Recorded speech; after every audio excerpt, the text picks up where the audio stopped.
ফেসবুকে ছবি পোস্ট করে শাকিব খানের নজরে পড়লেন চিত্রনায়িকা শবনম বুবলী। এবার এমনই একটা আলোচনা উঠে এসেছে সোশ্যাল মিডিয়ায়। তাই তার বিস্তারিত জানতে অবশ্যই ভিডিওটি না টেনে সঙ্গেই থাকুন। প্রিয় দর্শক, সম্প্রতি কিছুক্ষণ আগে ঢালিউড বিউটি কুইন খ্যাত অভিনেত্রী চিত্রনায়িকা শবনম ইয়াসমিন বুবলী তার অফিসিয়াল ভেরিফাইড ফেসবুক পেজে বেশ কয়েকটি স্থিরচিত্র আপলোড দিয়েছেন। ছবিগুলো আপলোড দেওয়ার সঙ্গে সঙ্গে নেট মাধ্যমে বেশ সাড়া ফেলেছে। ছবিগুলো আপলোড দিয়ে ক্যাপশনে লিখেছেন, be your own kind of beautiful at your আংজারা জেল চেভার বাই আরোহী।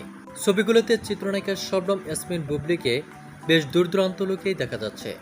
ছবিগুলোতে চিত্রনায়িকা শবনম ইয়াসমিন বুবলীকে দেখা যাচ্ছে আঞ্জারা ড্রেস আপে বিভিন্ন লুকে বিভিন্নভাবে ক্যামেরাবন্দী হয়েছেন ঢালিউড কুইন শবনম বুবলী। ছবিগুলো প্রকাশের সঙ্গে সঙ্গে নেট মাধ্যমে আলোড়ন সৃষ্টি হয়েছে, যার ফলে সকলের প্রশংসায় বাড়ছেন চিত্রনায়িকা শবনম বুবলী। শুধু তাই নয়, ঘনিষ্ঠ এক সূত্রের মাধ্যম থেকে জানা যায় ঢালিউড বিউটি কুইন শবনম বুবলীর ছবিগুলো দেখে নজর কেড়েছে চিত্রনায়ক শাকিব খানের। মন্তব্য রয়েছে চিত্রনায়িকা শবনম বুবলীর ছবিগুলো দেখে রীতিমতো মুগ্ধ হয়েছেন চিত্রনায়ক শাকিব খান। তো প্রিয় দর্শক, এ বিষয়ে আপনার কি মন্তব্য তা আপনার ধারণা মোতাবেক কমেন্ট করে জানিয়ে দিন নিচের কমেন্ট বক্সে।